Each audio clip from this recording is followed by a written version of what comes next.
Boa tarde. Muito obrigada a todos pela presença neste seminário aberto mostrado em estudos clássicos, organizado no âmbito da disciplina Tradição Clássica Moderna e Contemporânea e que conta com o apoio do nosso Centro de Estudos Clássicos e Humanísticos da Universidade de Coimbra.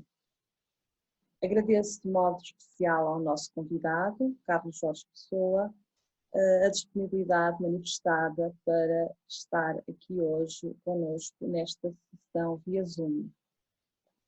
Carlos Jorge Pessoa é professor na Escola Superior de Teatro e Cinema, em Lisboa, é cofundador, encenador, diretor artístico do Teatro da Garagem, criado em 1989. É também autor de diversas peças desta companhia, tendo recebido já diversos prémios. Os ecos do mundo clássico são recorrentes no seu trabalho e perceptíveis em títulos como Peregrinação a Fio de Ariadne ou, por exemplo, Escrita da Água no Rastro de Medeia. Esta última peça, inserida na obra significativamente intitulada Pentateuco, Manual de Sobrevivência para o ano 2000, evoca, na contemporaneidade, uma personagem que temos vindo a abordar nas aulas do seminário Tradição Clássica Moderna e Contemporânea.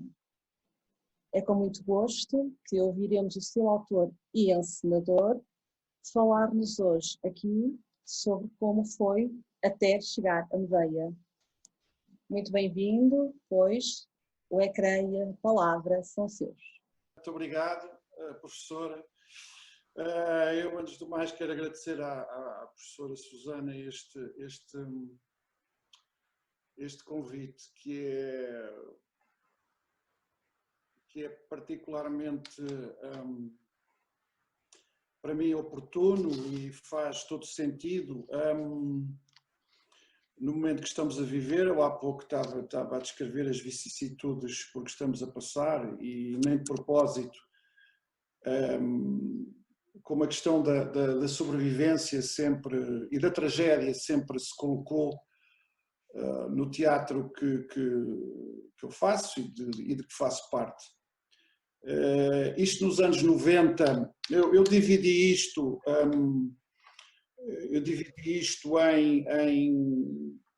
numa pequena introdução, a explicar, a tentar partilhar convosco o contexto em que isto foi escrito,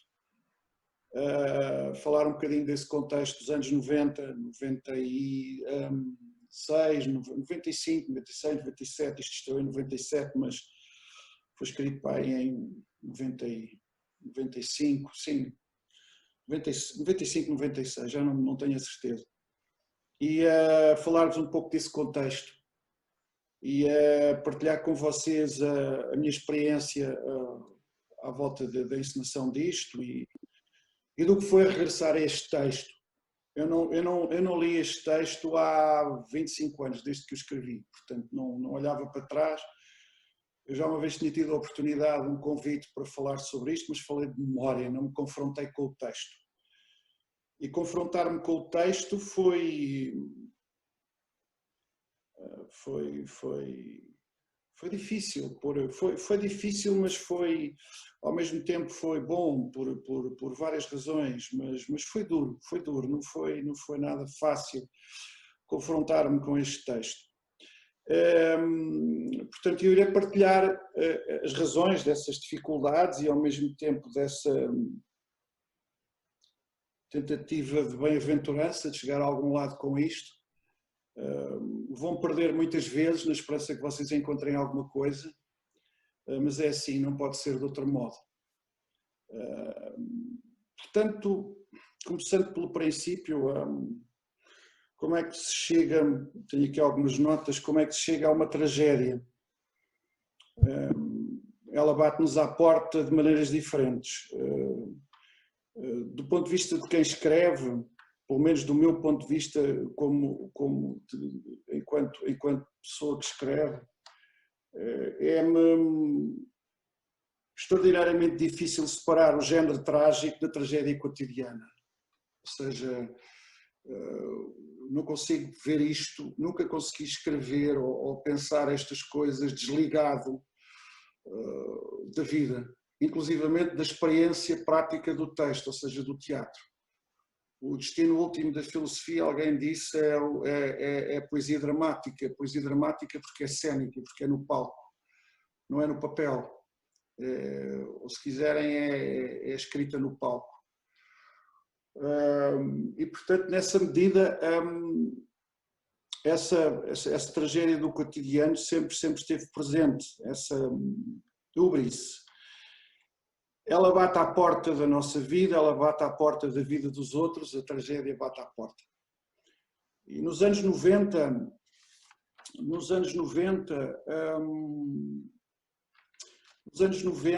eu escrevi, como já disse a professora, uma coisa chamada Manual de Sobrevivência para o ano 2000,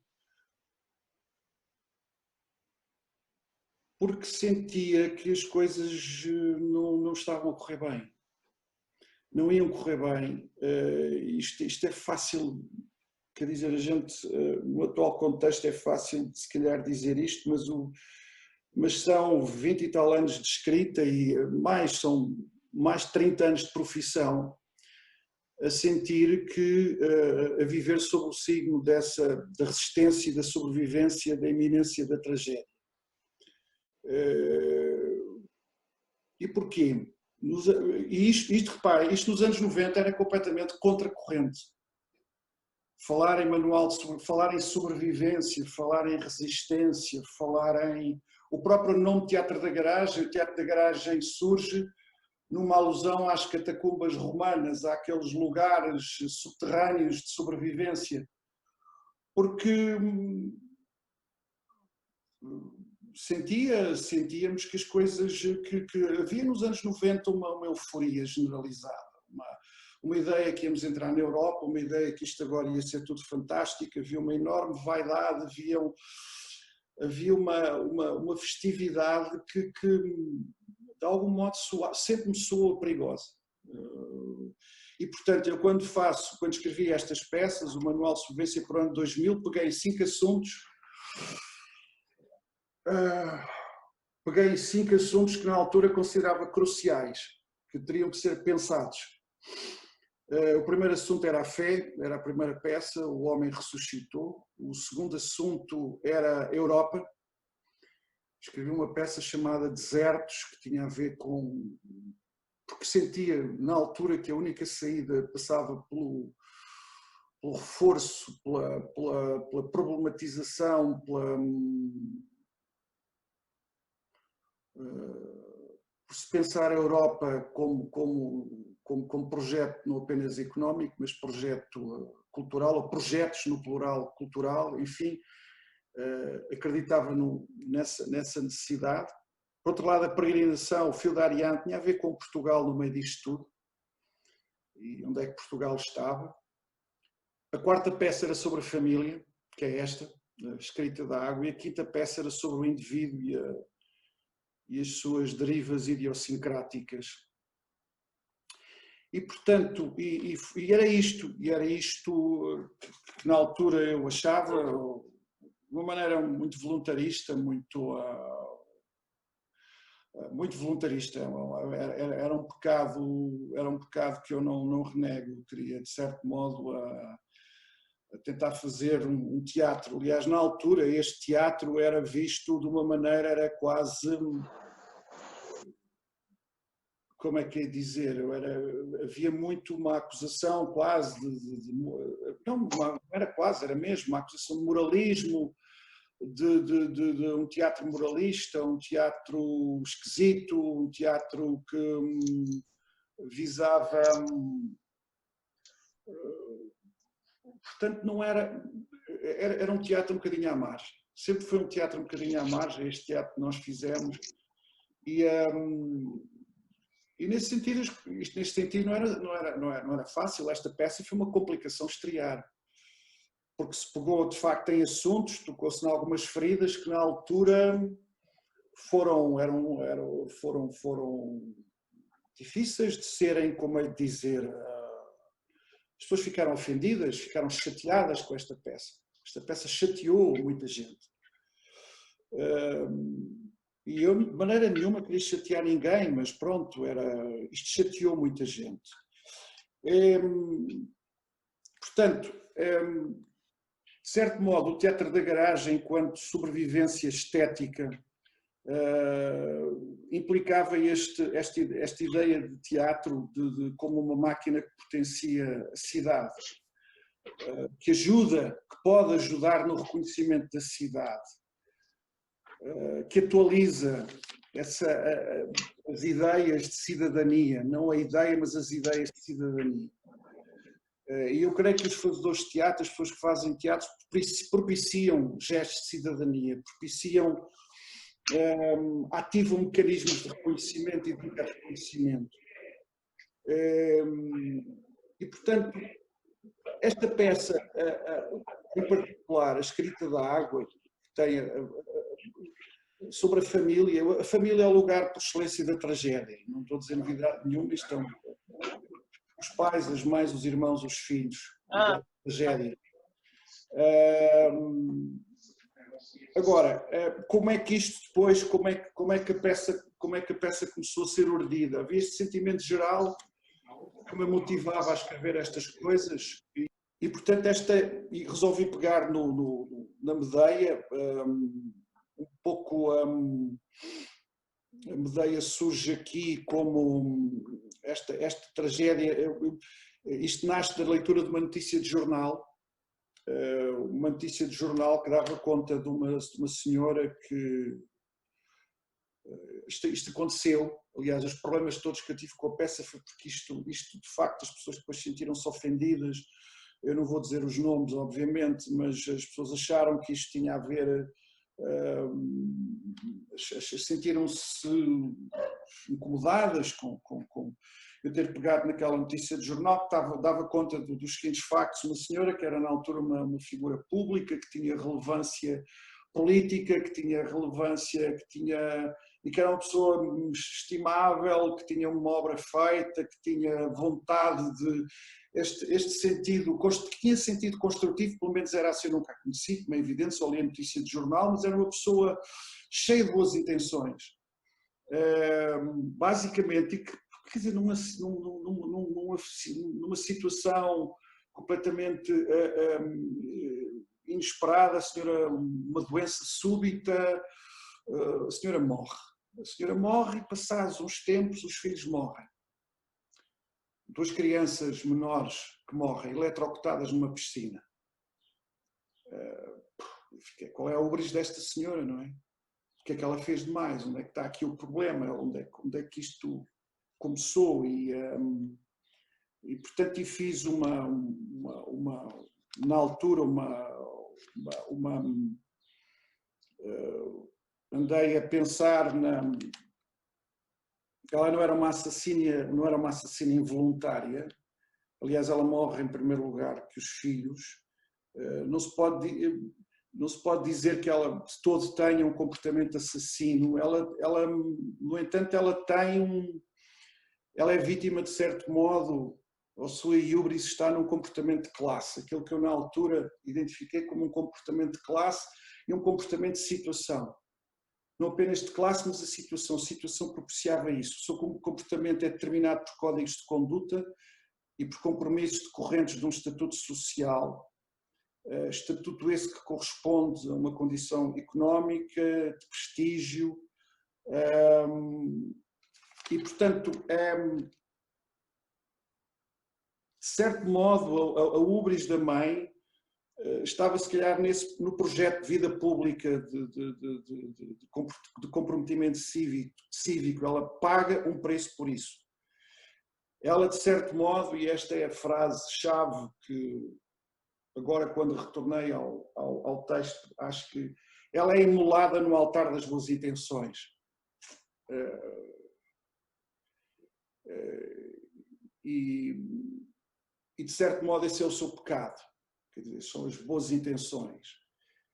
E depois os filhos vão arrastados nisto tudo. E a Medeia vai aparecendo aqui, no meio disto tudo.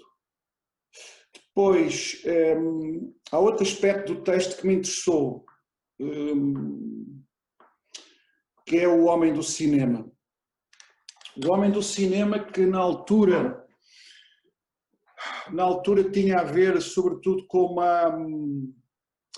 uma ideia de fragmentação, com uma ideia de claquete, a claquete onde vem a minutagem, onde vem a planificação do filme, ele andava sempre em cena com uma claquete.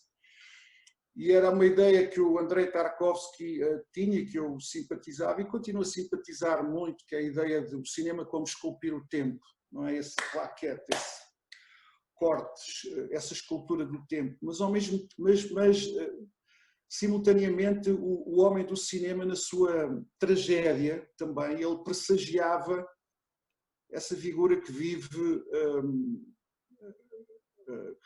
prisioneira de um filme, do seu filme interior, que vive prisioneira dos seus próprios planos, do seu filme ininterrupto. No caso é o filme da neve e da chuva. E achei interessante porque mais tarde com a Revolução Industrial, não, com a Revolução Digital, todos nos tornámos um bocadinho homens do cinema. Eu acho que todos nós vivemos esta ideia de vivermos o nosso próprio filme. Eu próprio estou aqui a tentar comunicar convosco, mas com a sensação que estou fechado no meu filme. É uma comunicação disruptiva esta. A gente não está uns diante dos outros e isso é uma tragédia também, creio eu. E é uma tragédia que já lá estava neste texto e é algo que tem um eco e que teve um eco hoje, agora. E por último, nesta minha releitura do texto,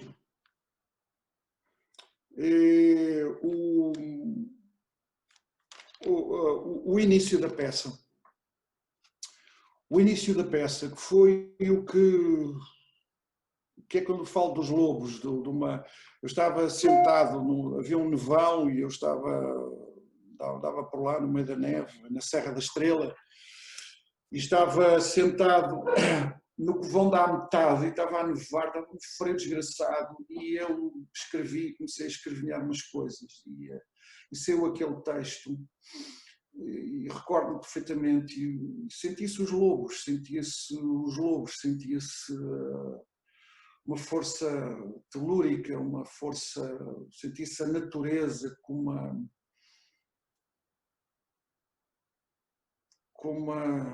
sentia-se as presas, os colmilhos da natureza a rasgarem a carne.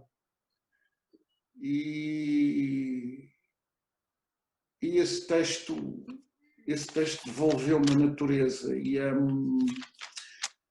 eu acho que, de certo modo, a natureza põe-nos à prova. Põe à prova o modo de vida de cada um, seja ele qual for, o nosso modo de vida. E o destino humano é adaptar-nos e a adaptação às condições que a natureza nos impõe. E que a tragédia também é, de certo modo, uma revolta contra os imperativos da natureza. E que no caso da Medeia,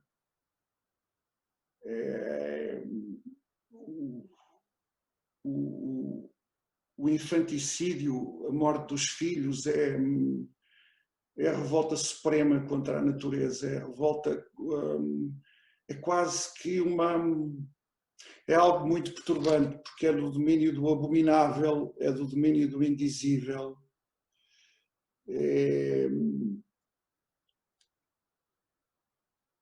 Mas é também algo que corresponde, creio eu, a um grito de desespero e ao mesmo tempo de afirmação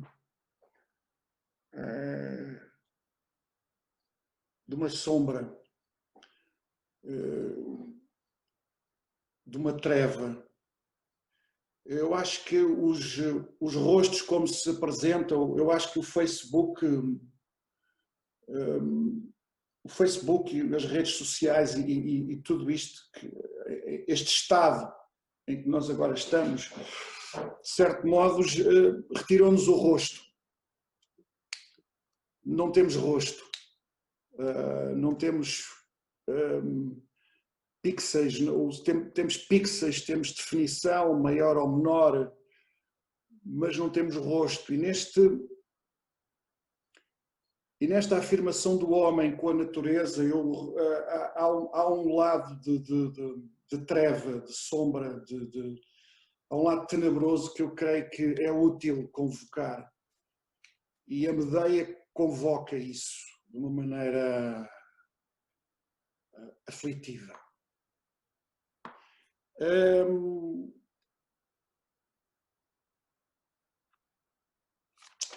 Por outro lado, até chegar à Medeia, será que nessa medida se chega à Medeia? Eu creio que não. Eu creio que nunca chegamos à Medeia, que é como quem diz, ela é que chega até nós, ela é que nos toca. A sucessão dos acontecimentos é que nos tocam, nós nunca chegamos à Medeia. E isso significa que o destino de cada um é único e singular, que ninguém está preparado, mas que todavia a vida continua. E